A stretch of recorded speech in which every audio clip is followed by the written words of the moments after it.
Yeah, so I'm pretty happy that I was given another chance. I did play for a Golden Guardians Academy a couple of months ago.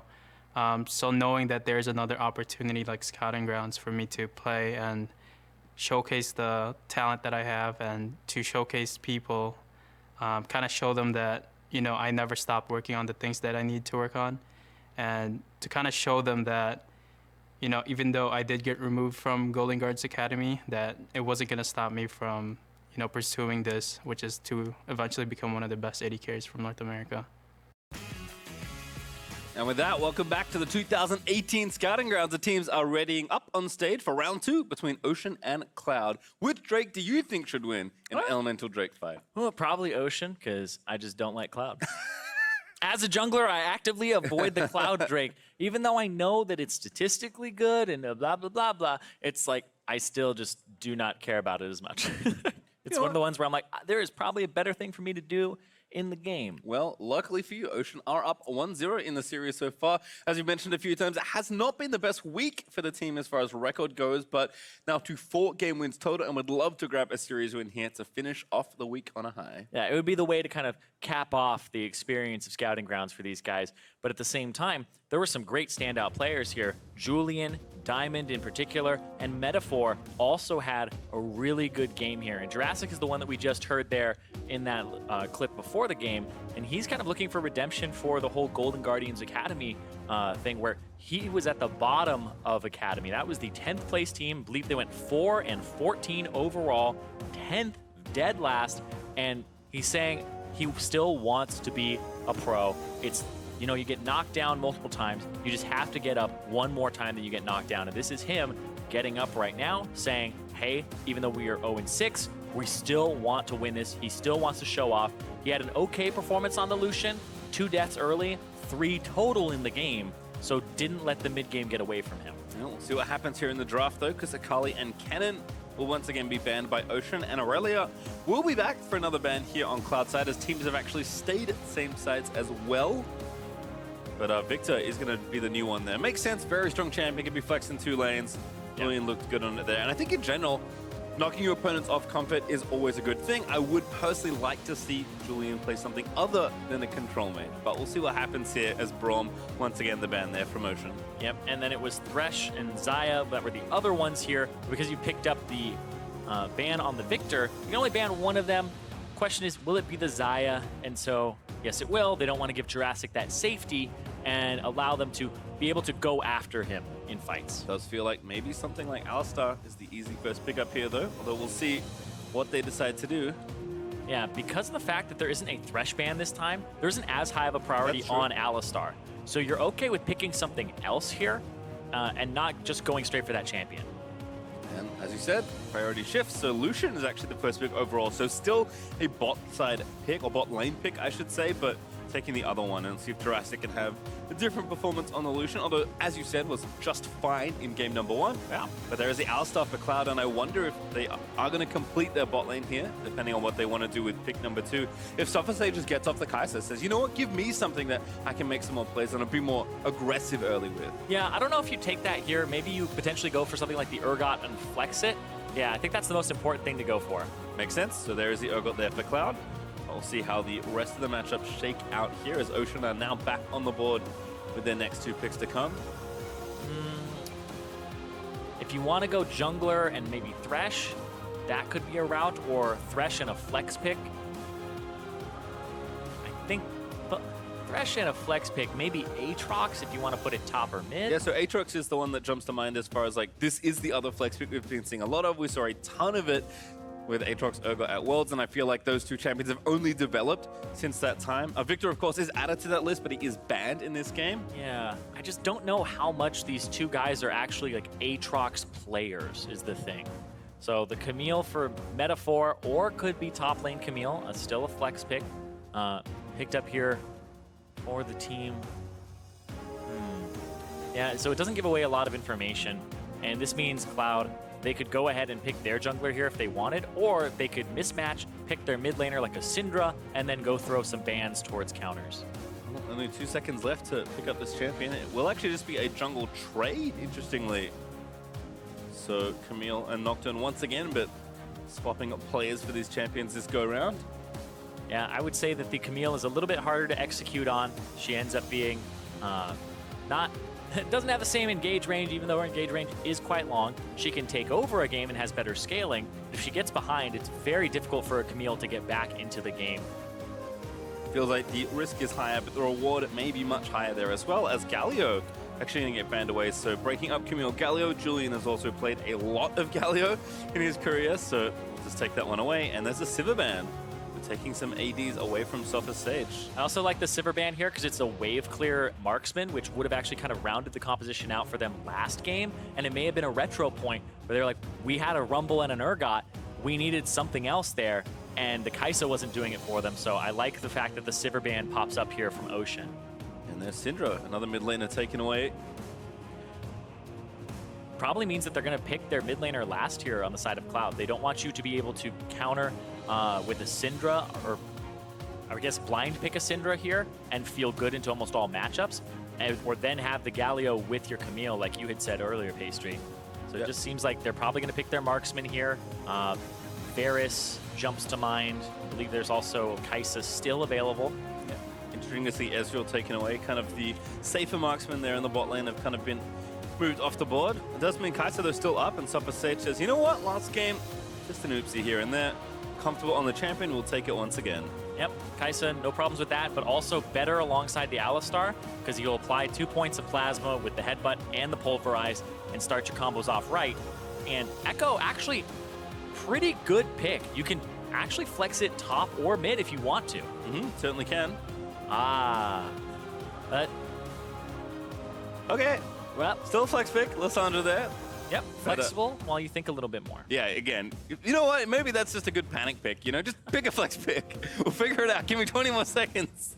Yeah, I mean, sometimes that's what it comes down to, and you have to figure out who wants this, what's a better pick here as you discuss. And double flex pick, Ooh. which I think is good because you don't know what Cloud's going to pick as their last pick. So they have to pick something that's good both into Lissandra or Aatrox here, because they'll just swap the lanes up on you. But the same thing is, if Cloud pick something that's flexible themselves, they could just go ahead and start flexing too. But I don't feel like there's that many champions left that can play both top and mid. Yeah, I think they've kind of all been taken away. Kennen's gone, Victor's gone, Aurelia's gone, Camille is not really a mid laner. I mean, I think you just said one of the only ones left is Echo, but I don't True. know if Echo's...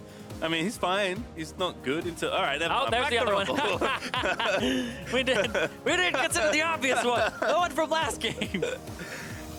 Oh, no.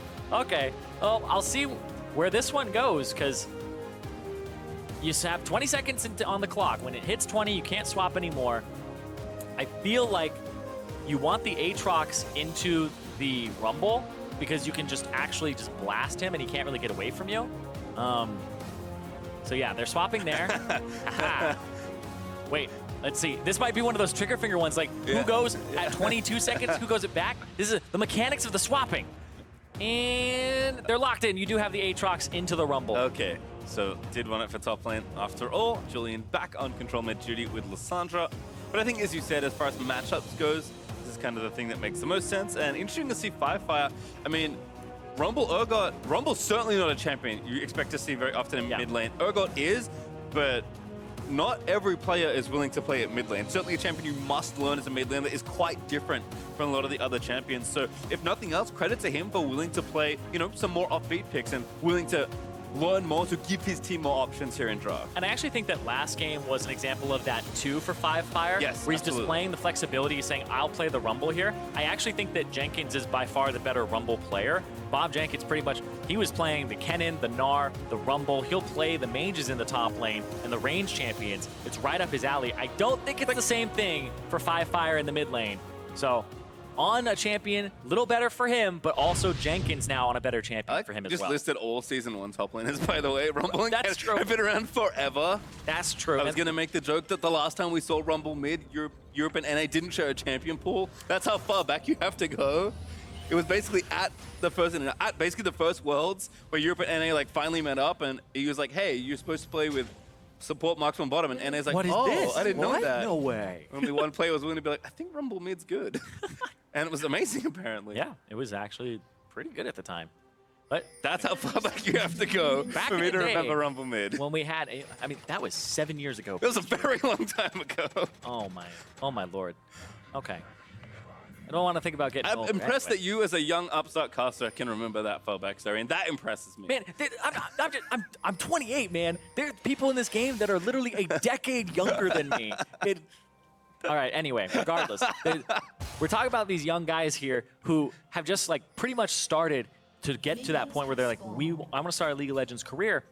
Some of them are coming right out of high school. Some of them, even like an Obese Panda, he was like, I need to finish college and then come in and, you know, try to give it his all. It's one of those things where if you don't try it and you're really good at it, you'll regret it. So I feel like this is where he's saying, I need to throw down and show what I'm made of. And after that game where he just went 0-7 up against Metaphor, he's going to have a much better performance here on this Nocturne, which is not a level 2 ganking champion. So he's going to have to route and hope that Metaphor doesn't go for some clever pathing here and catch him off guard. Yeah, still his champion as well, so always fun to see reverse matchups getting played, especially right after Watch the the other. Camille.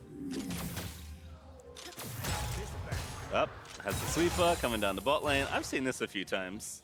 Maybe just checking for some crab protection. Nope, this is a full-on gank. And there's the all clear. And you know, so they just play it safe, play back.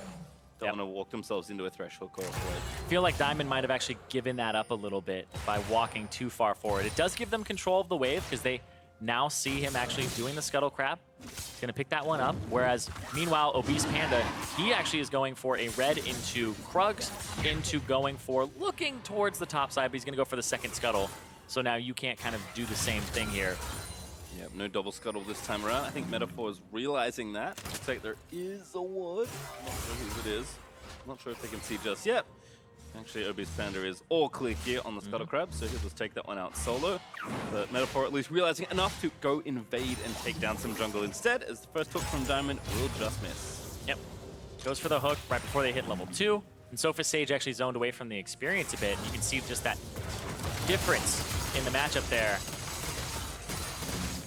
And we have this large CS advantage for the Lucian for Jurassic, who I don't expect them to get as aggressive as they did last game, where they went aggressive, they blew all 4 summoner spells, and then it just blew up in their face when they got visited by an Obese Panda or later. That's a nice hook there from Diamond. Double play as well. Aftershock procs, winter counters with a Pulverize. To come out pretty much on top of the trade until that happened.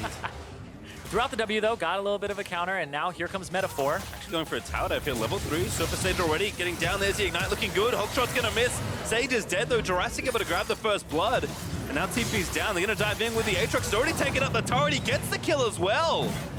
That was really well done there from the side of Ocean. They just had a really great coordinated dive on the bottom side there. That started off with, they got that hook, they got that chip damage, the minion wave is underneath the turret, and you can even see just the difference in CS is massive right now between Jurassic and Sophis Sage. This is what they're trying to go for when you have this Lucian matchup. You need to kill him early. That's exactly what they're able to accomplish here. Yeah, looks like even another wave gonna get denied here, so we'll watch this dive once more. Yeah, and watch for the turret aggro here. Walks up, doesn't get the aggro yet. The Ignite comes down so that Diamond gets it first, and then they get out of range, burning the flashes. And I like how Metaphor hook shot to the wall, knew he was going to panic and couldn't just stand there, and waited for the flash. So Metaphor still has his own, so he can go for a hook shot, flash, repeat gank, or go to a different lane. See what happens here, but again, TP quickly in there from the top lane up. Doesn't even give up that much, as goes back and is even the CS here. Looks like both Firefire and Jenkins couldn't find a TP angle they liked. So despite a lot of global pressure, Ocean commit very hard to a dive, and it works out well. Yeah, and it's exactly what you need when you have that Camille. We're talking about how an Obese Panda didn't have a really good game last game, but it's the difference where the Camille's level 2 and 3 is so potent compared to the Nocturne, who wants to farm for level 6. So an Obese Panda, a kind of quiet early game is better for the Nocturne, but the Camille, he's already making noise. Ooh, Winsett trying to block the Lantern, but not able to quite get there. So a little late back to lane here for Diamond, who I think was off warding. It's going to mean Jurassic fell, kind of even the CS back up a bit. Yeah, and the funny thing about Diamond on this Thresh, it just gives me kind of flashbacks to multiple years ago, even like 2014, 2015, when he's playing for TSM Darkness, and the Challenger Series was I remember there were a whole bunch of just Thresh one-trick supports coming up. That was the age of like Ramelia coming up, Tsutsuro, that was Sheep, that was Bunny Fufu, right? All these guys, and then there was like Diamond in there as well. I think it was Cabigon at the time, who was constantly playing this Thresh, and it was like, who can out-Thresh the other person? Yeah. Who gets it this time, right? I think Hakuo also a little bit after that too. Yep. Just a lot of Thresh supports, and now he's back on this champion here. I believe one of his favorite champions from years ago. If you ever played Thresh when Thresh came out, Thresh is one of your favorite champions. Oh, That's absolutely. kind of how it works. Yeah, but you had to be a good Thresh player too, and it's not just one that's good at hooking. You have to be able to, know your position. Where are you in a lantern position? Are you in a hook position? If you're in a flay position, and when to be in each one, because by the time you need to be in a lantern position, you needed to have thought you would have been in it. You needed to think that you were going to have to be in it, because otherwise, if you're going for that play and walking forward, you're of no use in terms of lantern escape position. Well, this play again, basically a repeat as Julian also roaming down with level 6. Metaphor commits for the flash. Julian in onto Diamond. There's the ulti down. That's Winter Deck with no ult. Easy pickup there as Diamond actually collects the last hit. They also grab the turret. So Ocean continuing to hammer this bot lane. And Ocean just coming up huge here. Sometimes, you go 0-6, but then there's a stage boost that you get when you're live right on that LCS stage. And you can see right here, they're being very aggressive. I think a lot of this is off the back of Metaphor and the Lucian that Jurassic has, where he's able to push the lane and they're able to capitalize off it. We talked about how Metaphor, I think he's somebody who plays better with more aggressive laners. And now he's playing off the bottom side of the map, which is exactly where he's finding his success. Yeah, he found the aggressive lane. It just happened to be bot lane, which is maybe the atypical thing when you consider how generally junglers and laners pair up. Well, and you think about what happened at Worlds, too, where people thought it was going to be a bot lane meta, then it became like Xayah, Sivir, just a lot of trading and a lot of just kind of not looking at those lanes and paying attention to solo lanes. It became a solo lane metagame for a lot of Worlds. And honestly, this is completely different here, where you're playing off of this Lucian, this aggressive laner. It's a bit of a, I would say, a departure from what we were seeing just a month ago. Certainly a departure from what Ocean have been playing earlier in the week as well. Oh, that was so sick! Fire finds Metaphor, pops off as well. That's got to be the worst feeling in the world. Guy doing your Raptors. Call me Ishmael. That was amazing. Oh, man. He just sees him from so far away. I love that. That was great. People don't appreciate just how long-range Urgot's ulti is. Because usually you just get him in melee range, right? Yeah. And everyone piles in and they get executed, and that's how it works out. But what a snipe there from FLICKR. Looks like we have a rotation as well. Ocean are going to move their dual lane up to the top lane, but Cloud matching. It's a 4v2 right now here in the top lane. That is probably my favorite ultimate Urgot kill that I have ever seen. And it's so good, we're going to watch it again. It's because he just has a ward over there, and he's doing the Raptors. Man the harpoons! Pulls them in, grinds them up, taunts them down. Oh, let's go. Notice the damage there as well. Like, level 1 Urgot especially, the execute range is pretty low. Yeah. So clearly knew that Metaphor was going to die. Yeah. Makes it look real good on the back. I believe it's always 25%, but hold on. Metaphor are not there. Uh-oh, that's going to be a kill here. Diamond dead to Sopha's Sage. As, again, Nocturne able to turn his ulti on and find a kill. Roaming to the midsection though, Julian with the ulti. There's some knock up there from Aatrox, and it should be a relatively straightforward chase. Chains do not latch though, so Firefire will get away. Yep, Firefire gets away, and he's going to stay here, even though Metaphor is not near him, to go for a gank and try to get a kill on top of it. So Beast Panda went ulti for the top side, blew that, and there's just pretty much people blowing ultis left and right. The pressure and the focus is pretty much all over the place. And that's interesting because normally teams have one unified goal, but it just seems like multiple points at the same time. It's almost like 2-on-2s, 3-on-3s happening, or 2-on-3s happening and 1-on-2s, where people have to just react accordingly constantly. So I'm surprised the game is not bloodier than it is with only 5 kills, but that's because people are just getting away from a lot of these. We'll see Ocean, see if they can keep pressing their advantage. Almost up 2,000 gold actually. And the Infernal on top of it. First turret helping out. Again, sweeping around. Metaphor here helping out his buddies, Jurassic and Diamond. Looks like Winter and Sage should be safe enough. They've actually got a Beast Panda in the back pocket as well, but no ulti for a while. Nocturne's ult cooldown pretty long. You can clearly see where the attention is being paid to this game. Yeah, the bottom lane, which is now in the top. And then the Rift Herald now. So it's an objective to pick up, the neutral objective here. And you can see FLICKR rotating over. Ghost Ignite. Yeah, see if he, yeah, he wards in, so they know what's going on here, but they just don't have a way to do it, because you can see Jenkins' TP just came off of cooldown here. They wanted to de-aggro, they want to reset. And Metaphor, I think he has a decent amount of gold here. Yeah, 2 long swords, picks that up. I think it's the Tiamat into getting just the warrior enchant. Well, whatever it was, Cloud actually do get them off the Rift Herald, curiously enough. Yeah. So no committal there, despite the strong position there from Ocean. The Beast Panda has also been up here for a while, and his ult's about to come back off cooldown. Yep, it's off now. This is a long con here for this gank in top lane. And you can see where Diamond is standing, right? He's like, yo, I gotta go over here. I'm gonna go ward. Urgot left mid lane. I don't know what's going on. Kind of 2 answers, right? Either I'm getting lane ganked, or someone's about to tower dive me. Or perhaps one into the other. Although the wards will spot them grouping up here. Yep, it's a good ward. Oh. All right, looks like they'll just lose blue buff instead, which isn't so bad. Yeah, not bad. They gotta watch out for mid lane though.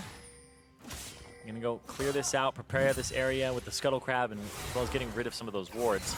Remember, it's a long lane, bottom lane with that turret down, so this gives a lot of room for the Aatrox to push, and this puts pressure on FLICKR. We've seen it already where all he has to do, Aetheris has to push and then go mid over and over again. And in case people don't know, Aetheris, if you've been watching League of Legends for a while now, since Rumble was mid, since one. Pretty much. Formerly went by the name of Flares, played for Enemy, played for Sin in the OPL. So he does have LCS experience. I believe he's the only person in Scouting Grounds that is correct, who has LCS experience. And he's that top laner who a lot of people were saying, like, you know, they don't need to pick him up early in the draft because he's a known quantity. People say they know his level, and that kind of old dogs can't learn new tricks. And that's why people like Fake God went first, because people don't know how good they are.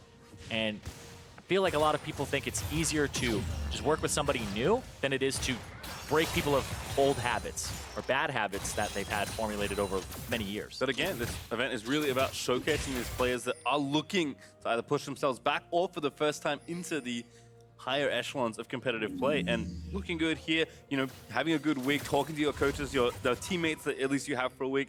These are all things that add up when, you know, that season comes around and teams are looking, you know what, do we need some new players? Who do we want to pick up? Exactly, and people will weigh different things, and like you said, Scouting Grounds is about those new people who are coming up. They've played pretty much like semi-pro or amateur for like a year, half a year, however long, and then it's about those people who have been around for a while. Aetheris, even Winter, 3 Scouting Grounds. He's the only player who's been to all 3 Scouting Grounds is Winter, and he's one of those guys trying to prove that he has improved.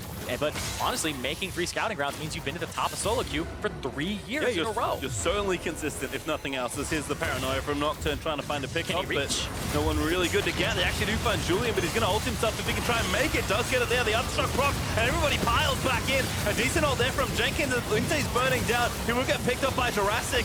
Camille lives, but not for too much longer as he's finally picked up by the Rumble, but it's just carnage in the team fight. Ocean again are going to ace Cloud.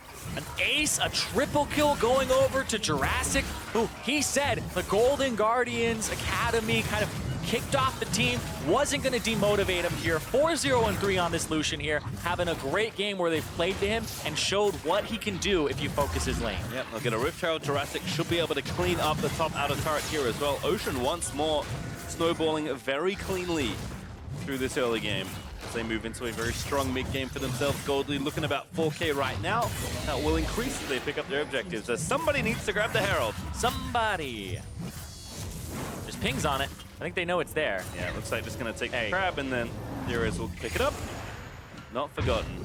Yep, has that Youmuu's Ghostblade too, something that we've been seeing a lot of Aatrox ultimates into Ghostblade to get into the fight quickly.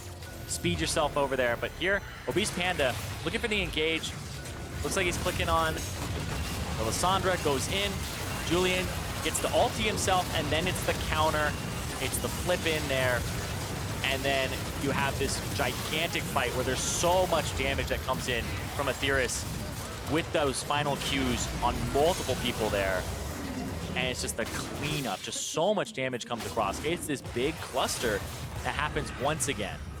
Edrix is a surprisingly potent frontliner. He's not tanky, don't get me wrong, but having a bit of extra life with that ulti, usually enough with your damage to clean up the back end of the fights if you need to. So certainly does a good tank impression sometimes. Yeah. With World Ender. And he went for early CDR too, having the Youmuu's Ghostblade and the Kindle Gem. So when he gets in there, he's able to cycle through his Qs, and he's mostly for burst. Winter goes in. Another dive here. Winter gonna get lock up Diamond, excuse me, who does fall down to Jenkins, but 2 ultimates thrown into the mix to make sure that kill happens. Yeah, and the question is, what do you get off of that? They're gonna have to be able to pressure this mid turret, but Julian is coming up. He's a decent amount of their wave clear. And then Sophis Sage onto Jurassic, who also is able to just push them off this wave. Means they don't really get too much for it. It's just a kill in the bag with some assists on the back, and that's it. But this 4,000 gold lead is something that they're gonna struggle to overcome, because once again, it's another composition that lacks wave clear. They have exactly the same three carries that they did in the previous game. Just one of them has swapped from mid to top.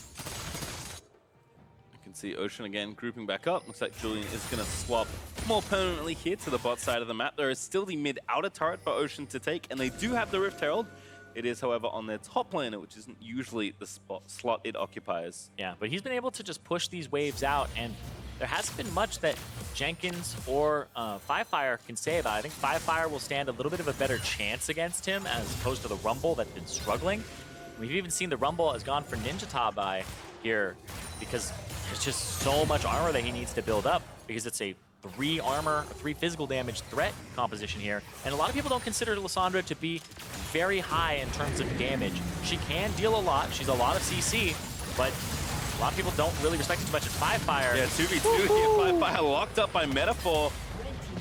Was baited to try and stop Shelly, but Shelly on a rampage takes down that first turret in mid. Now going to look for the tier 2. Ocean might even commit for some sort of dive here, but can't quite get position for turret damage. Instead, they'll transition down to the bottom half of the map and attack this tier 2 instead. Whoa, all right, just putting down wards. So that's an aggressive play there from Atheris. Even though FLICKR is down and he knows that it's a 4v5, you'd have to worry about something like a Nocturne ultimate coming down. And I feel like he trusts the mobility of the Aatrox with the E. See, Jenkins also commits the ulti. That's the best wave clear on the CloudStrike side, but unfortunately is not available most of the time. Yeah, it means the fallback pattern for this composition is just almost non-existent. You have to wait for a Kai'Sa to scale, but the way you get to scale is delaying with wave clear, and I feel like that's just not something this composition has. So it's funny because we're at Scouting Grounds and it's supposed to be focused on the players, but I think this composition is just one that does lack a way to get back into the game, especially versus Ocean, where Julian, I think he's been really kind of the, I want to say the catalyst for, being somebody who can get them back into the game if they need to, just like in the last game with the Victor, or keep them in the game with his wave clear and control mages. So he hasn't had to show anything really like outside of his wheelhouse, because his wheelhouse is actually perfect for what they want to accomplish. Yeah, it's, again, not too surprising to me that Ocean, kind of on the final day, feel like they've put the pieces together for a team that may have been tricky to figure out what to do when you have more passive solo laners and a very aggressive jungler. Yeah, I completely agree, because Metaphor, 100% KP right now, same as Diamond, who they're number 1 right now, tied for it, but it's just he's been doing so much work here on this Camille. He played it correctly during the early parts, almost got a gank off bottom, which gave them pressure, went around, and then he just was able to get the blue and go straight for a dive, level 3, level 4, and the team came together as a team, because you want to look good as an individual, but a lot of the times in professional play, you'll look good as an individual when your focus is on how the team is going to operate, not just yourself. This is the thing that I know matters a lot to players that are watching these players that we can't hear. That's, how are you communicating in the game? For a lot of these players, you heard it from Auto on the desk. It's just kind of like playing solo queue, but you can talk to each other, right? Which is not really a big step. You have a lot to learn when you start playing more as a team, more at these higher levels about how, to play the map and talk to each other. It's communication so important. We can't hear how these players are talking, but I can promise you, the coaches and teams that are looking at these players are listening very intently to how these players are talking, no matter the game situation.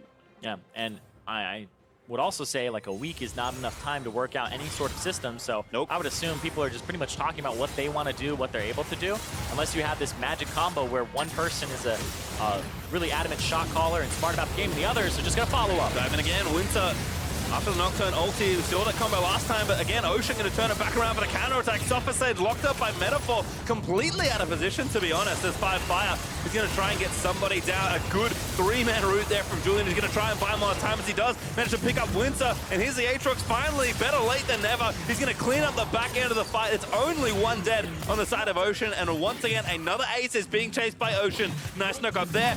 Better knock up there to follow through. Now Diamond going to try and get him. He grabs the hook. He gets the play, and there's the ace for Ocean. Wait, don't block him! Don't block him! Oh, goodbye, No! friend! Oh, Diamond goes down, but A true support to the end. yeah, they got the turret on top of that too, but that is once again another ace there for Ocean. 8,000 gold lead for him. This team came out 0-6, Cloud 3-3. Cloud brought down Team Mountain yesterday, which was a completely unexpected upset, and one of the teams that people were considering one of the best that came out of Scouting Grounds. But Ocean here, a team at the very bottom, coming up huge here. I like that.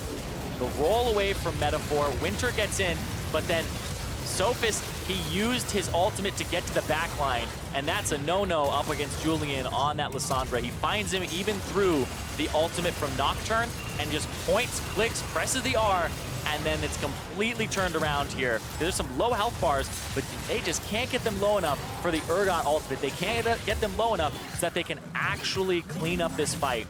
And then, like you said, comes in from the side, and then sometimes you're the support, but your team needs to support you. There's so many other places to stand. I think he also knew that, you know, if I walk right, I probably just live. So having some fun with it. Diamond at least managed to complete the ace as Ocean back now to the bot side because namesake Drake is up and ready to be collected. Looks like Metaphor will start that objective. Inhibitor still stands in the top half as well, so Clark can hold on to that. But Ocean have built almost 8,000 gold ahead at this stage of the game. Yeah, they're doing quite a good job here today, and it's going to be so hard for Cloud to get back in. Jenkins doesn't have wave clear. You see him kind of throwing down the ultimate, which gives them large windows where they can't really fight objectives.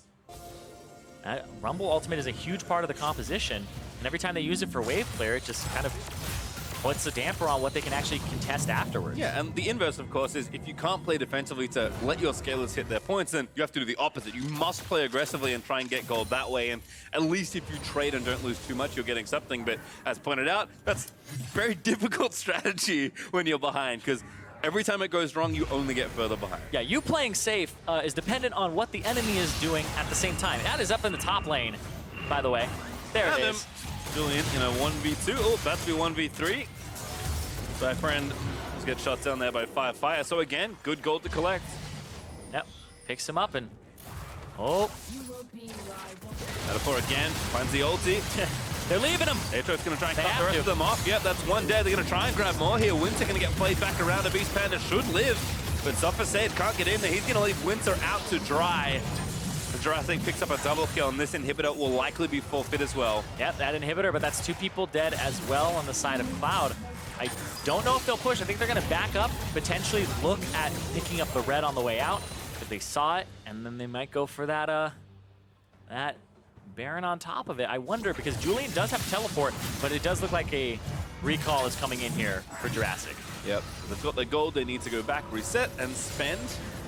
They did get the Ocean as well. It's actually, they were walking from the Dragon Pit back up to the top lane to complete that little sequence. Panda is trying to get some vision back down on the bot side of the map, but Cloud have so little room to work with. Again, when the map's open, Nocturne's so happy because you can just pick off side laners. Julian gave them one opening in the long lane in top, but not going to get too many more. It's an opening, but like, is it really an opening? That's the question that I'd like to ask, because this is something that happens in chess all the time. You're like, ha, I got your bishop, but oh, you lost a bishop and a knight in return. It's like, it's not worth it because you shouldn't have gone for that play in the first place. They shouldn't have had to dedicate 3 people to go that far and kill him. Sure, you got the piece, but you're gonna lose way more for that because you went for it. And that's exactly what happened here, is they're now out of position. They didn't have the rotational advantage, and you can see that Sophist, Sage, and Jenkins, it takes them so long to even get towards that area that they have almost nothing to do with that fight. Yep, not a good traded material at all for Cloud. Julian going in, Proto Bell. Oh, good kick out there from Winter with a headbutt. And there's the Nocturne defensively, but it does save them as they will back away towards the mid-tier 2. Drops though. Ethereus is getting aggressive, but you can afford it when you're 4-0-5. Yep. And your champion doesn't die when you hit ulti. Had the same thing in the last game with the Dr. Mundo. playing some champions that he can go ahead and run around on and feel okay. And well, Diamond's over there. Everyone's going over. Apparently not interested in the Baron at all. And nobody interested in his lantern either. It was like, throws a lantern back after flashing. Everybody just used their own move block to get over. Right now, they just need to wait for the top wave to crash in. So what's happening is Jurassic controls mid wave. Top wave is just going to have super minions and crash in. You can see Jenkins has to take care of it. And Sophus Sage getting 1v1 here by Jurassic. And Obese Panda does not have that ultimate from before when he used it defensively. Yep, and again, they're trying to get in and get something done. Julian over the wall, but FLICKR also now going to get cut off here by Jurassic, who dashes forward. He's going to try and pick up the kill here.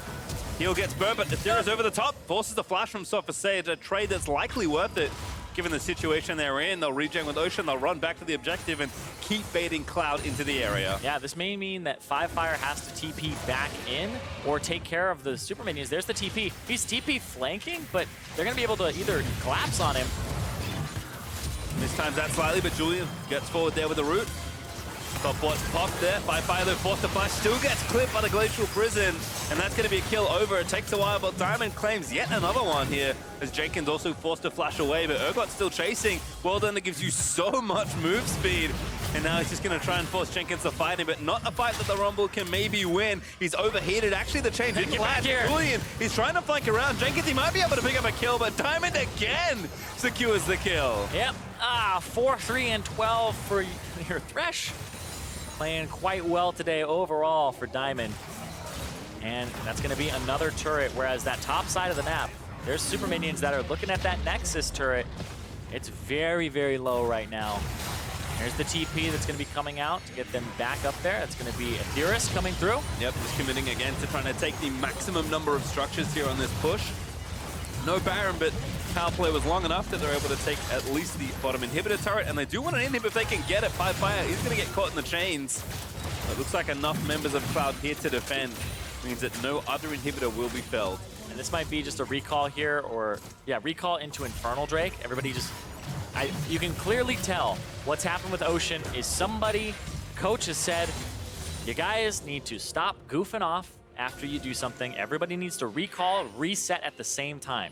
There's two things about resetting at the same time. One, you leave this very big window where there's nobody out on the map and they have to capitalize immediately if they're the enemy team, like rush a Baron or something, but they have to do it very decisively. So teams that are kind of put together in a week, not that decisive, not able to pull the trigger on those types of plays, but it means that they also all get back out on the map at the same time and can fight immediately. Kind of take care of everything at once. You see Julian gets his blue, and you can see the Infernal Drake ready for that one to come up here. And he has teleport, so he can go for another recall here and not really risk anything. But yeah, you can definitely tell that they went for recalls at the same time. And also control wards once again. Yeah, Julian actually recalled for 2 control wards, so they're really looking at this Baron here. Scouting grounds. Julian will clear out the control ward in the backside of the pit, and they don't own the speed train, unfortunately for them. So we'll have to wait, but have some time here. Top inhib has respawned, so Ocean will move here through the red side jungle, see if they can't find a straggler.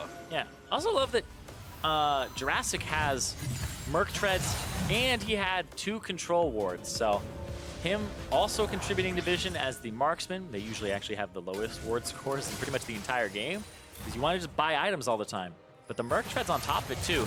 Pretty much for the Rumble, not really any hard CC that he has to worry about too much. There's the hook, there's the engage, there's the turn. Trinket, but that's going to be FLICKR locked off. He's pretty tanky, popped a stone plate, but Julian's still able to get the kill, and back to Baron we go. Not tanky enough, apparently. Not at all. Normally, they get like a Righteous Glory, but not in this matchup. And then went for the Gargoyle Stone Plate. 2, 6, and 1 on this Urgot has been so hard for him. And like we said, FLICKR having to stretch his champion pool, the Rumble, the Urgot in the last 2 games, neither have been very convincing here, but look at that. It's a good ult from Jenkins. Again, Paranoia going to try and defense here, but everyone's going to dive in there. Obese Panda looking for a Jurassic, goes godlike, does not get picked off as Julian into stasis to buy even more time. But again, Sophus Sage still alive. That's actually going to be a few more kills. Ocean, a little split. Jurassic dies as well. It's an ace. And now Cloud, they get the ace. They're onto the Baron. Yeah, they almost killed the Aatrox. Sorry, he had a tiny bit of HP left here. I don't know if he can actually do anything about this, though. He's so low. It would have to be a miracle for him to even contest this. Probably died once, given that he doesn't have ulti, but that means he cannot contest at all. Even with Panda dead, both junglers not around me. That is Baron over to Cloud, and all of a sudden the game turns back around. Wow, and so they're gonna have this gigantic Baron for themselves on the side of Cloud Drake. They don't have their inhibitor down on the top side, so they can just go ahead and push waves out normally. But watch this. Ultimate comes across, slows Metaphor. Jurassic takes so much damage, so he can't really help in this fight. Then there's the ultimate from Nocturne to kind of shadow everything, and Jurassic has to flash away and heal before he's even done any damage in this fight. And he's one of the people who has some of the most gold on his team, and he gets, I believe, 2 autos off in this whole entire fight because he's zoned off by the Rumble ultimate, and when he comes back in, it's the ultimate from the Nocturne that comes in too. Yep, see the damage there. Not able to commit that much to the team fight. So now Cloud with the Baron, they still have a very big mountain to climb as far as gold goes, but you know, you got to get the Kai'Sa to the late game somehow, and with 3 items and counting, actually a QSS also finished now for Sopha Sage. Cloud are at least in a position to try and claw their way back into this game. Yeah, there was some great shutdown gold that came through there. That was 850 gold going over to the Rumble, and 600 gold going over to the Kai'Sa. Actually, he got 2 kills, and the total value of those 2 was 1,050 gold. He got a shutdown on both the Thresh and the Camille. And then, of course, the Lucian shutdown. So between those 3 kills, that was 1,900 gold from 3 kills, which are normally only worth 900. Well, certainly, again, a good way to keep themselves in this game and even maybe be in a position to start attacking. Certainly with the Baron, out of turret should be relatively trivial to take. Yep, you don't have to worry about the Lysandre wave clear as much when you have that Baron. It actually allows you an opportunity to siege. 5-Fire caught out again. Does get his way out there. Dashes out, but does have to use the move. I believe it's called Disdain. The move. I think it's called Disdain. Look at the moves. Look at the move. There's Cloud, again, just trying to slowly siege these down. Looks like Ethera is in the top lane. No TP, but he's almost there. Just going to get the wave pushing back the other way so they don't lose more, but Cloud pretty firmly securing mid lane here. Going to try and knock this down as well. Julian looking for the engage. Doesn't pull the trigger on the claw. Yeah, they have to go ahead and use this Baron, this last minute of it, to get as many mid-turrets as they can, because that'll allow them to rotate to the sides, and that's just been their biggest issue, is they didn't get any of the turrets. It was 0 to 8 in turrets before that Baron went down. And it's because the wave clear, the lost lane on the bottom side and swapping it around the map, just means that Cloud have been on the defensive the whole time, and then they found that opportunity during the Baron when Ocean were trying to force an objective. Certainly have been contained, but finally breaking out as they will go back, spend their gold, and with Baron kind of phasing out in these next 30 seconds, not a whole lot left for Cloud to do. So Ocean going to have to rethink their strategy moving in towards this endgame, because it's starting to look a little worrisome with the carries charging up here for Cloud. Yeah, I don't think they have to be incredibly worried, but no. Like you said, it's not that same bravado that they had just a moment ago. It's going to be shove the mid, get the Ocean Drake, because you still have better team fight. Go towards the top side afterwards, but right now it looks like Cloud are going to say, let's go for that top push. They don't need that top turret, and they're moving Jenkins over because they have Baron control. They just don't have Ocean control. Drake control, and there's 2 open inhibitors actually. So yeah, go to the bottom side here. Thought it would be top, but this makes way more sense because Ocean Drake is up. Oh, good hook. FLICKR going to take some poke, pop the stone plate, but he's already at 50% HP. Again, another pretty defensive Nocturne ulti, the redemption down, gives him a lot of extra health as Winter will fall. Jurassic, he needs to stay alive, but somebody got put into fear beyond death. Now going to resurrect, I believe it was the Aatrox that might have got popped. No, never mind, he's up the top there killing Sopha Sage. So that was not the one who got taken. But they do live through. The Ogodot does not claim a kill, and now Ocean moving in for the victory here. Yeah, he was able to get Metaphor, who had the GA, and then doesn't matter, but look at this last-ditch effort. Yeah, trying to defend, but it's not enough. Ocean just realized we need to group push and end the game. There's the ace, there's the Nexus going down, and Ocean will find redemption on the final day. 2-0 to claim third here at Scouting Grounds. And that just has to be a huge sigh of relief for these guys, because the 0-6 looked like a gigantic blemish on a lot of these guys' kind of records coming in here, where we're talking about Metaphor, a lot of hype around him, comes in, delivers in these final 2 games, able to play off the bottom lane with Jurassic and Diamond, and they're able to find their win here. And everybody did step up too. Atheris, a deathless game for him here on the Aatrox, was able to use the open lane to continue pressuring mid and make Fire have an awful game. And Julian, same thing from him. The control mage showing up, having to play and being able to play that style. Didn't have to show a whole lot more than kind of the normal book from him here. And you know what? If there's a lot of other things, like you said, that go into, you know, how you're considered, that are just very invisible, or at least that we don't get an opportunity to really see. But, you know, playing in your wheelhouse, playing comfortably, looking good, that is important at the end of the day. So players will be happy. Ocean will not finish in 4th. Perhaps the most important thing is that Team Liquid's team will not finish in 4th place here at Scouting Grounds.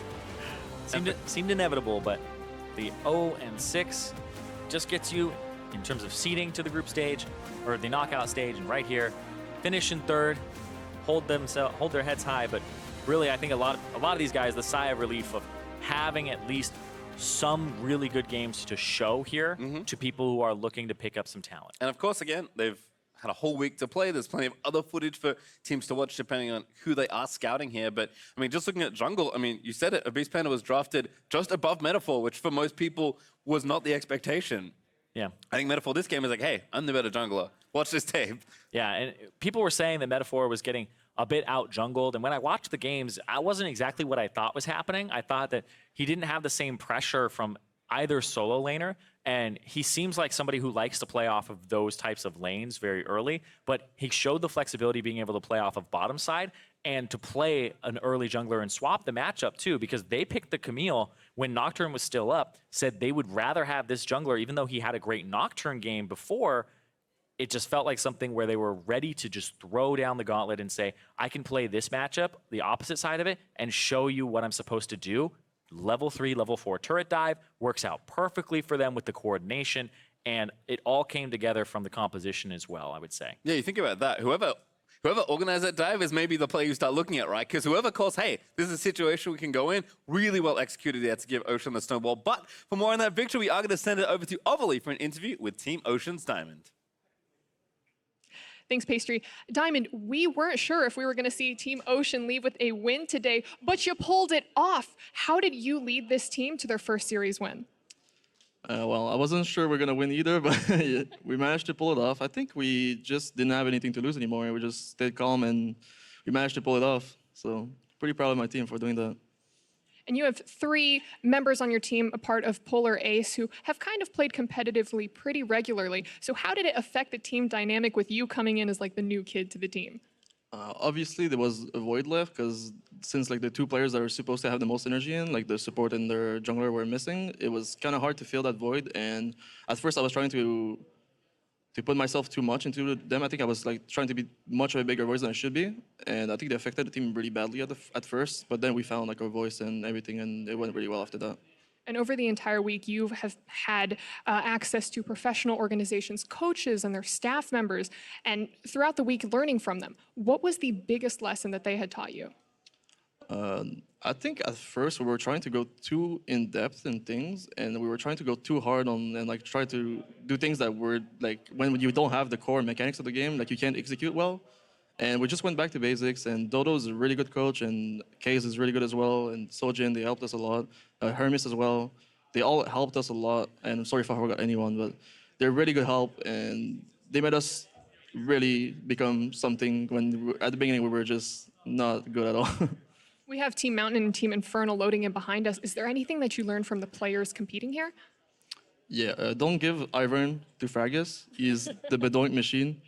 And I think Fragus is just going 1v9. He's FLICKR on the Rift. And last question for you. What are your hopes for your competitive career next year? Well, I hope teams look at me and think that I'm a well-rounded player and that I can show up, and I hope they give me a try. So. Well, fingers crossed to see you play next year. Thank you again. That's it for us here. Back to the desk. Yeah. Oh. Thank you very much, Avali, and thank you, fellow David, who is Diamond, by the way. So yeah, I mean, definitely a surprising result here, Team Ocean 2-0. They had only won 3 individual games coming into this one. and they beat a team that 2-0'd in matches. So that was pretty impressive. I think this team had a lot of skill, and a lot of their solo laners were players who had high highs and low lows. And I think you kind of heard Diamond saying that they felt pressure, and like today they felt like they had nothing to lose, so to speak. And so that might have helped alleviate some of the stress that some of these guys were having, because they really stepped up the solo laners as well as the bot lane. Yeah, I mean, I'm just happy they end up on a win. I mean, CLG's coaching these guys for Team Ocean. They went 0-6, but at least they end scouting rounds on like a high note. I think also for this game, they looked like a lot cleaner. I remember I was walking in, I was watching some of their scrims. Like, I think it's just like, yeah, nothing to lose. Like your mindset when you have like nothing to lose and you're on stage, like you just let loose, you just do plays. And it's a lot more fun like that. Yep, and overall, of course, we see the comps down at the bottom of the screen where you've got the Lucian coming back in for some lane aggression. This time around, actually, they win lane by a lot. Diamond on Thresh instead of the Alistar was the big change there. And, I mean, they really destroyed bot lane. Yeah, it was like, it was split map. I think also Metaphor is a good contributor. Like, he dove bottom and stuff. Like, I think the way they play around this bot lane compared to last game is like, wow, it's like really good improvement. Yeah, I think the overall bot lane situation was the same, but they picked a lot more active top side of the map so they can make more aggressive plays. It's not to say it was all nice, perfect, because the enemy did answer back. Nice snipe over the wall by 5. Oh, that's tilting. But this is after the bot lane had already gotten completely steamrolled, and that was mostly because they played around it correctly. And this time, instead of a Victor and a Mundo, now you have an Aatrox and Lissandra who can actually follow up on plays well. So they're a lot stronger in the early game when these 5v5s break out. I think this fight in specific, like Lissandra buys so much time. I think this fight, they just had a better collapse, and they just played the team fight better overall. Yeah. You blow out a CC and Aftershock Liss, who hits W, stays invincible, hits ult, stays invincible, comes back out, and by that point the team's re-engaged and Rumble ult's timed out. So that was definitely really nice. And yeah, unfortunately for Cloud, they just couldn't find great engagement. This play, by the way, watch Kai'Sa, flayed. I don't know if that was on purpose, but like Flay is instant cast and he's on land, so like theoretically, like there is a way he like read that, but either way, actually the sickest play I've seen in forever. And this is another good play by Julian on Lissandra, going in and distracting the 3 backline members instead of allowing them to continue to chase onto the Lucian, buys a lot of space, and eventually the Aatrox will be able to collapse as well, turn that one around. Good play. There were some hiccups, okay? Yes. Oh yeah, for sure. I think we completely skipped over the Baron throw that happened at the end of the game. It was gonna be, they were gonna get no turrets if they didn't throw there for a little bit, but they ended up getting mid turret. But I mean, they ended up coming back. Even though, but overall, it's still a pretty solid game, I'd say. Yeah, Jurassic in that Baron play that didn't work out was a big 7-0 Lucian who couldn't contribute to the fight. That time around there, you see hopping the wall, getting involved, and actually pumping out that damage highest in the game. Oh, wait, no. I think Rumble beats him a little bit. Yeah, Rumble's got him by 600, but... Yep.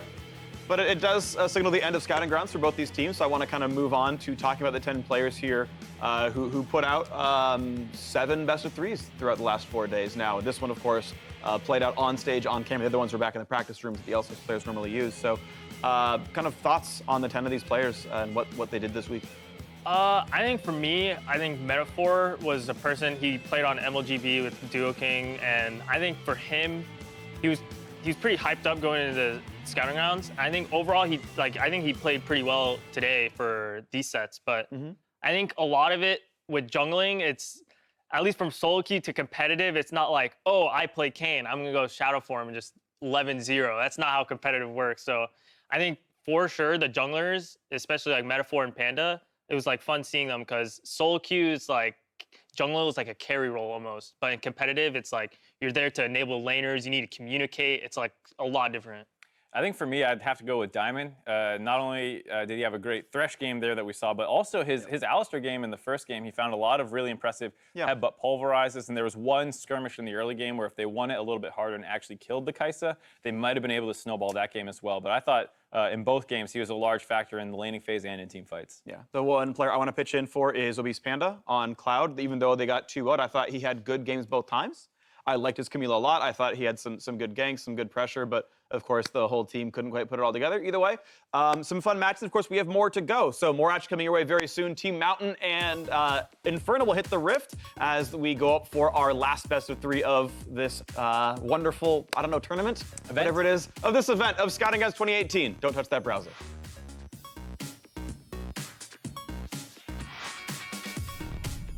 Surface Sage already getting down. There's the Ignite looking good. Hogshot's gonna miss. Sage is dead though. Jurassic able to grab the first blood. And now TP's down. They're gonna dive in with the Aatrox. Already taking up the turret. I got him. Nice. Fighting. A decent ult there from Jenkins, and Unte's burning down. He will get picked up by Jurassic. Camille lives, but not for too much longer. He's finally picked up by the Rumble, but it's just carnage in the team fight. Come here. You guys win. I'm flashing up. She's dead. Got him. Now going to resurrect, I believe it was the Aatrox that might have got popped. No, never mind, he's up the top there killing Suffer Sade. Ocean will find redemption on the final day, 2-0.